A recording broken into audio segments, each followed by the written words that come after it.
Hello and welcome to the African Tech Roundup, episode 50 for the week ending Monday, March 28th, 2016.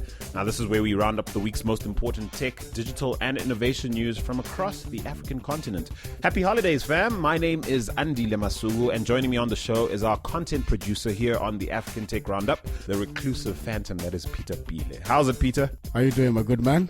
Chill, my guy. Nice to have you on the mic for the first time in 2016, man. Great to be here, man. Easter Monday.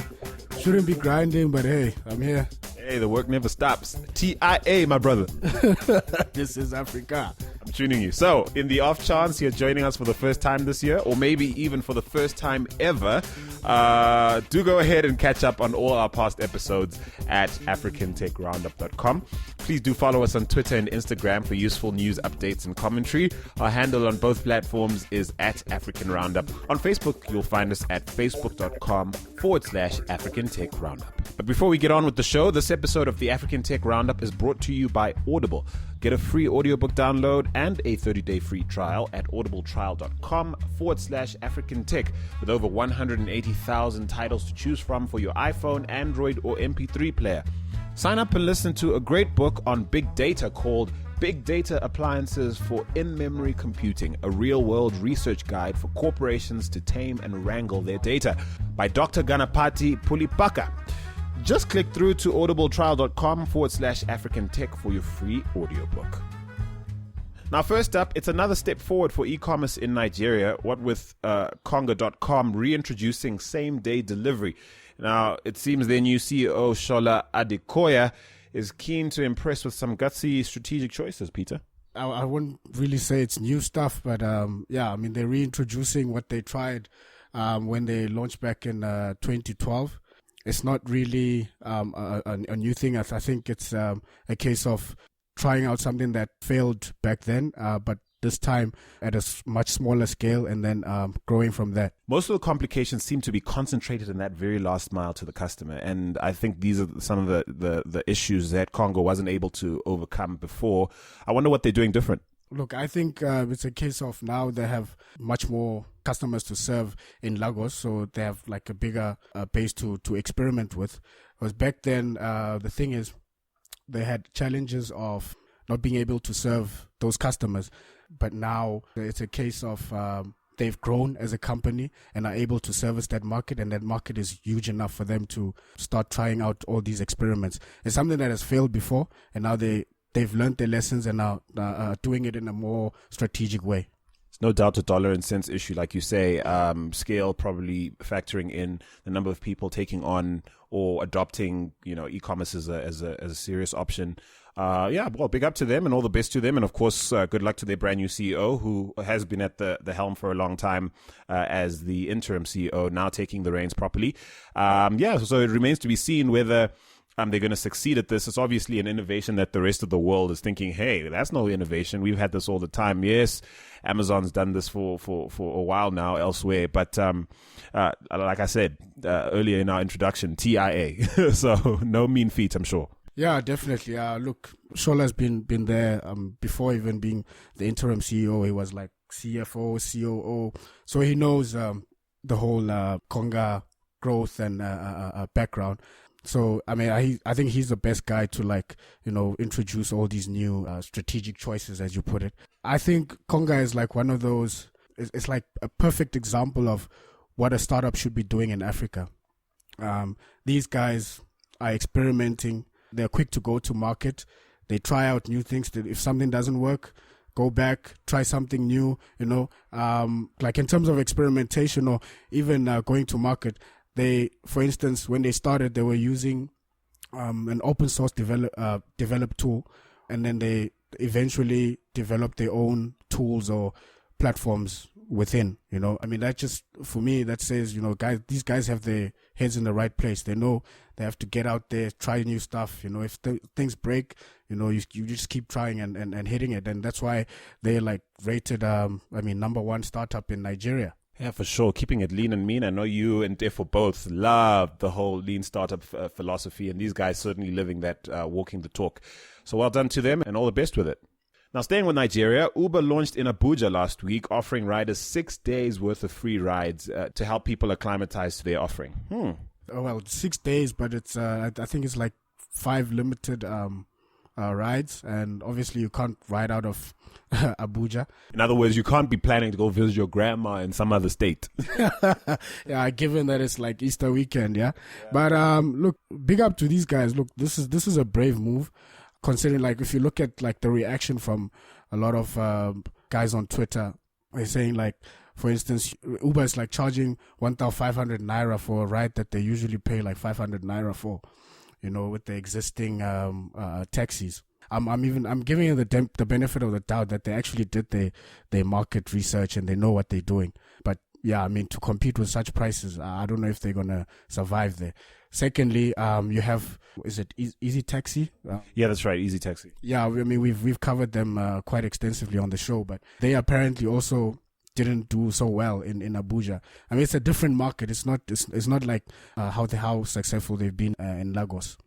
I'm thinking perhaps the value proposition with Uber, their commitment to delivering an overall great experience, you know, a decent car with, you know, the aircon working in great condition, courteous drivers, a rating process that makes sure that you're not like hopping into a cab with like a serial killer and that kind of thing. I suppose the question is, would I be willing to pay, multiple of 3 of what I'd normally pay for that kind of comfort? A couple of guys were saying, like, now they can actually, you know, take a cab and wear their white formal shirts, because most of them like take these cabs and like the seat belt is dirty and whatnot, and it leaves marks on their shirts, you know. But again, how big is that market of guys who make use of these Uber taxis and are of that higher LSM or living standard measure, right? And then another thing is, what they picked up is that Uber makes sense for long distance trips, like to the airport, and not within the city or like short trips because of the traffic, right? Yeah, that too. And the thing is, how big is that market though? I mean, for that higher LSM or the type that will typically go to the airport like at least once a week, you know, how big is that market in ABJ? Also, I mean, you have to wonder how attractive a proposition this is for drivers signing up with Uber. Again, you mentioned the volumes, which is essentially what would make it worthwhile for a driver to say, not do things on their own and rely on the Uber platform. I suppose it all remains to be seen, yeah? Yeah. Well, what did they say? We did see, what? We did see, man. We did observe. We did observe. There we go.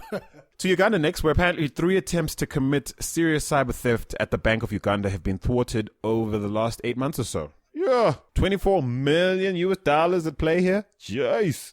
Yeah, it's quite a lot of money, man. But I mean, I understand it was done over like different months. This whole syndicate started in July last year, and then they tried again in December. Then there was also another transaction that went through in January. And like all of these have, of course, been reversed from the Bank of Hong Kong. Do you know, that actually happened to me in my local bank here in South Africa. Not nearly as large amounts as $24 million, I can assure you. I'm thinking, hey, this guy should be funding the whole podcast, man. Yeah. Should be going VC. No, so listen, what happened was, again, people posturing as suppliers of mine and using very legit sort of titles, you know, DSTV, and at times of the month where you'd expect payments like that to be coming off. Not that I'm a DSTV subscriber, which was actually how I caught them out, because I'm not with DSTV.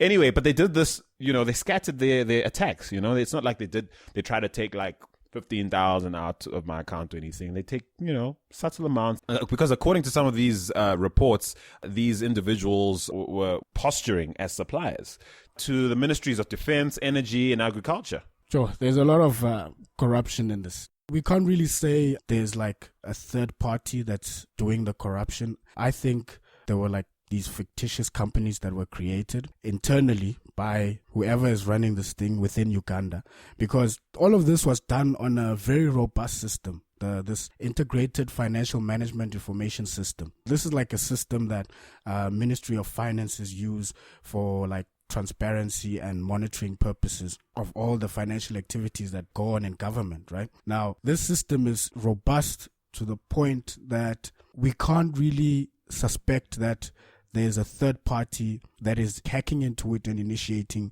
these transactions. It has to be someone that was given permission or given the passwords to log into the system and run these transactions, because there are a lot of points of failure along the path to getting these transactions up to the bank.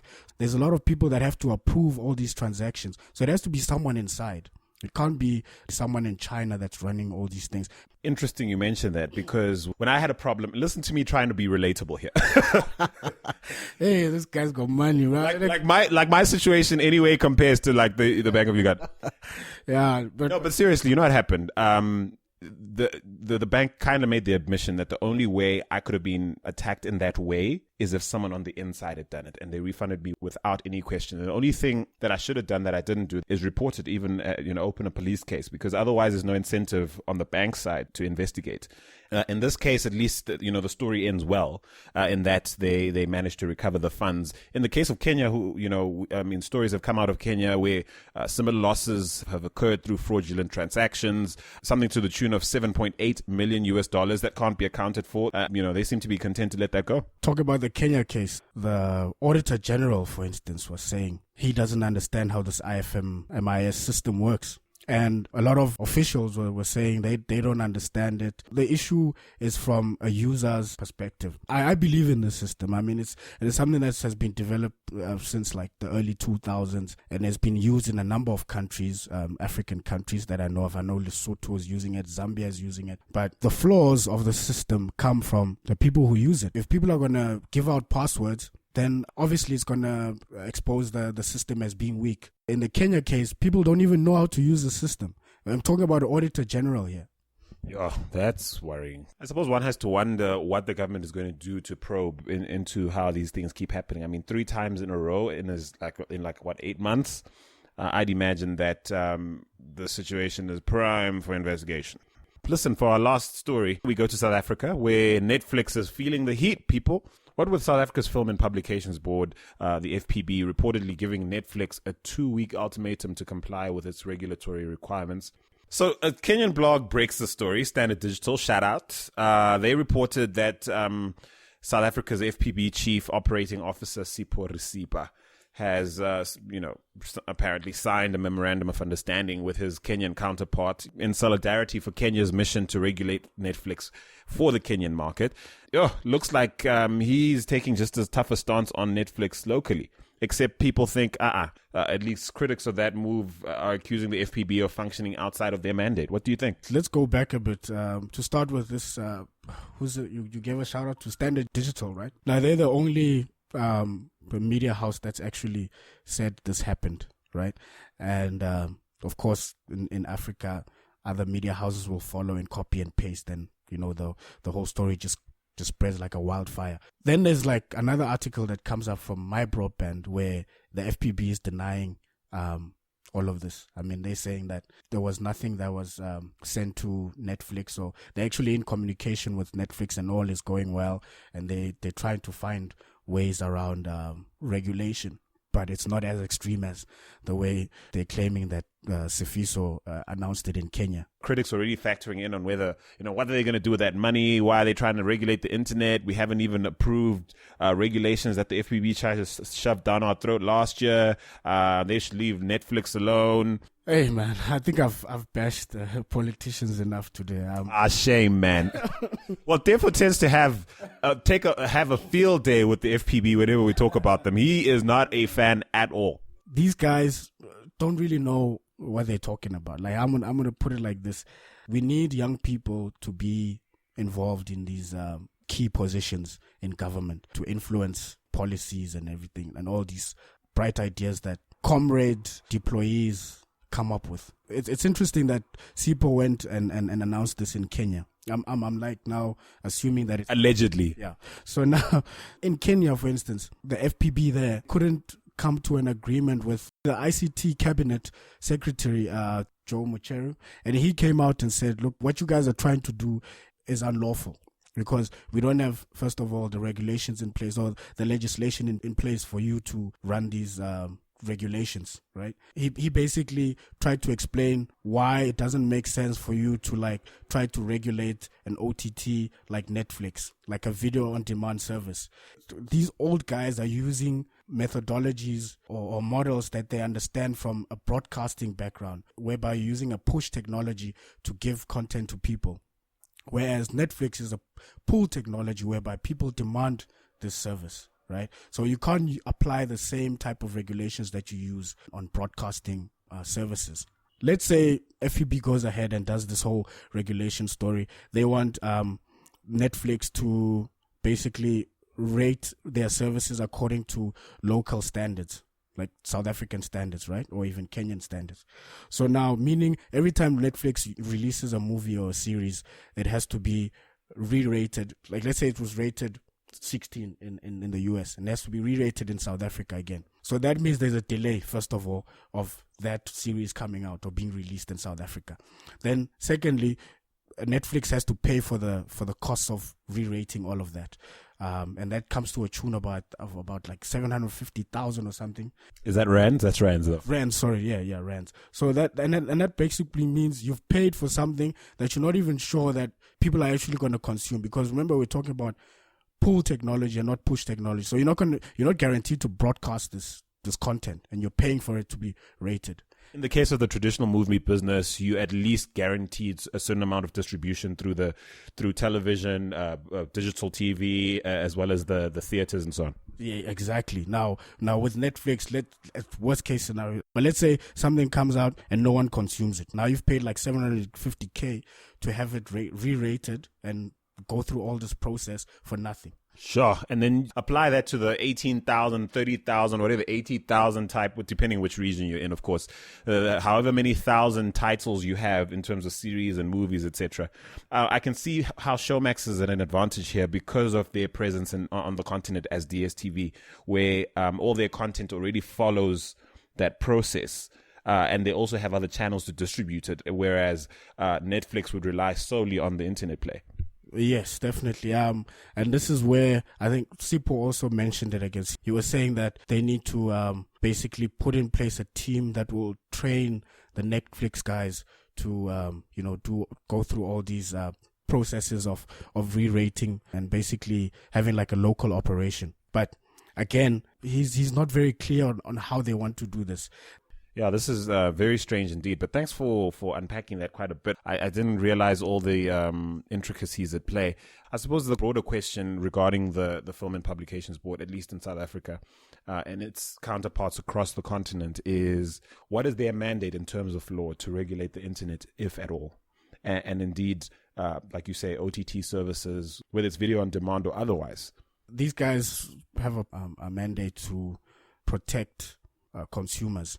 Like, for instance, protect against child pornography, solicitation of child prostitutes and what. So their position is somehow justified, but they're going about it the wrong way. That's why I'm saying, look, we need young people to get in there and make these guys understand. Like simple things like you cannot regulate the internet. You cannot now try to introduce islands within the internet. Like as you're typing a URL, for instance, you try www World Wide Web, and now you want to take the World Wide Web and introduce little islands in it where you can regulate, and you can do that, but these are mostly done by like oppressive countries. I mean, if you look at your Saudi Arabia, where traffic has to go through like a central node for it to be censored before it gets shared to the rest of the country.